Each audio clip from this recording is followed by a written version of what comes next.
Hi అండి, welcome back to our channel. ఈరోజు మన వీడియోలో మిక్సీలో రుబ్బుకున్న గారెల పిండితో మనకి హోటల్ స్టైల్ గారెలు ఉంటాయి కదా, బయట నుంచి ఇలా క్రిస్పీగా ఉంటాయి. బయట నుంచి ఇలా క్రిస్పీగా, లోపల స్పాంజ్లా ఉంటాయి కదా, మెత్తగా ఉంటాయి గారెలు.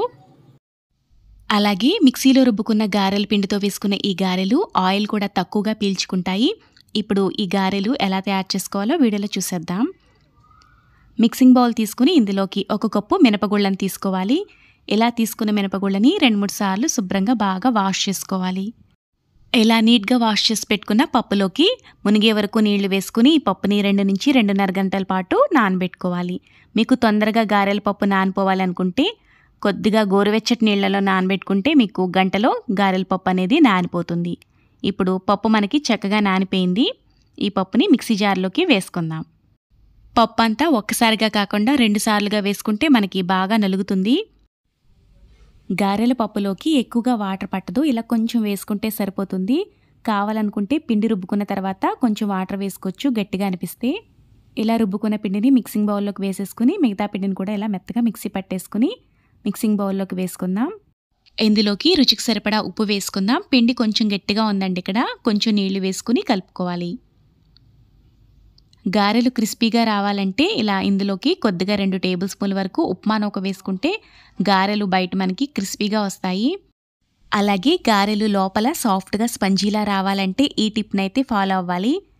గారెల పిండిని ఇలా గరిటతో 1 డైరెక్షన్లో కలుపుకోవాలి. మీరు చేత్తోనైనా కలుపుకోవచ్చు.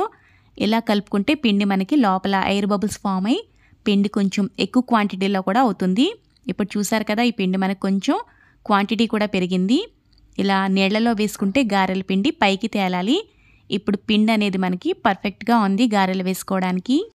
ఎంత పిండితో నేను గారెలు వేయట్లేదండి, కొంచెం పిండిని తీసుకుని ఫ్రిడ్జ్లో పెట్టుకుంటున్నాను.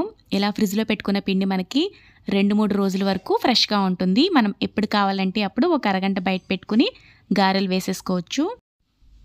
ఇలా రెడీ చేసి పెట్టుకున్న గారెల పిండిలోకి సన్నగా తురుముకున్న అల్లం ముక్కలు, 1 టేబుల్ స్పూన్ జీలకర్ర, ఉల్లి, పచ్చిమిర్చి, సన్నగా తురుముకున్న క్యారెట్ తురుమును వేసుకుని ఒకసారి అంతా కలిసేలా బాగా కలుపుకుందాం. ఇక్కడ మీరు కావాలనుకుంటే కొంచెం కొత్తిమీరను కూడా వేసుకోవచ్చు. ఇప్పుడు చేతికి కొద్దిగా తడి చేసుకుని గారెల పిండిని తీసుకుని ఇలా గారెల షేప్లో చేసుకుని వేసుకోవడమేనండి. ఇలా నీళ్లలో వేసినా సరే మనకి గారెల పైకి తేలుతుందంటే మన పిండి కరెక్ట్గా ఉన్నట్టు. కొత్తగా వంట చేసేవాళ్ళు, గారెలు వేయడం రాని వాళ్ళకి ఈ టిప్ బాగా యూజ్ అవుతుంది. ఇంట్లో ఏదైనా డబ్బా ఉంటాయి కదా, అలాంటి డబ్బాకి ఉన్న ఇలా మూతలను తీసుకుని బయట వైపు కాకుండా ఇలా లోపల వైపుకి ఇలా కర్చీఫ్తో కట్టుకుందాం.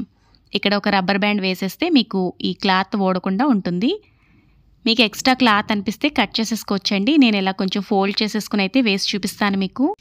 ఇలా రెడీ చేసి పెట్టుకున్న ఈ క్లాత్కి కొద్దిగా వాటర్ అప్లై చేసుకుని గారెల పిండి తీసుకుని ఇలా గారెల్లా ఒత్తుకుని వేసేసుకోవడమే. గారె వేసుకుని ప్రతిసారి క్లాత్ని కొంచెం వాటర్తో తడుపుకుని గారెల పిండి ఒత్తుకుని వేసేసుకోవడమే.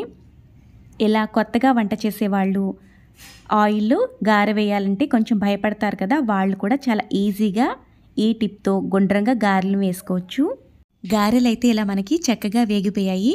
మిగతా పిండిని కూడా ఇలాగే గారెల కింద వేసుకుని వేయించుకుని తీసుకుందాం. అంతేనండి, చాలా ఈజీ కదా. మిక్సీలో రుబ్బుకున్నా సరే మనం చాలా సులభంగా ఈ గారెల్ని పర్ఫెక్ట్గా మనకి హోటల్ స్టైల్లో ఉంటాయి కదా, అలా అయితే మనకి గారెలు రెడీ అయిపోయాయి. మీరు కూడా ఒకసారి ట్రై చేసి మీకు ఎలా వచ్చాయో కామెంట్ చేయండి. ఈ వీడియో కనుక మీకు నచ్చితే లైక్ చేసి ఇలాంటి మరిన్ని వీడియోల కోసం కొత్తగా చూసేవాళ్ళైతే ఛానల్ని సబ్స్క్రైబ్ చేసుకోండి. Thank you for watching friends.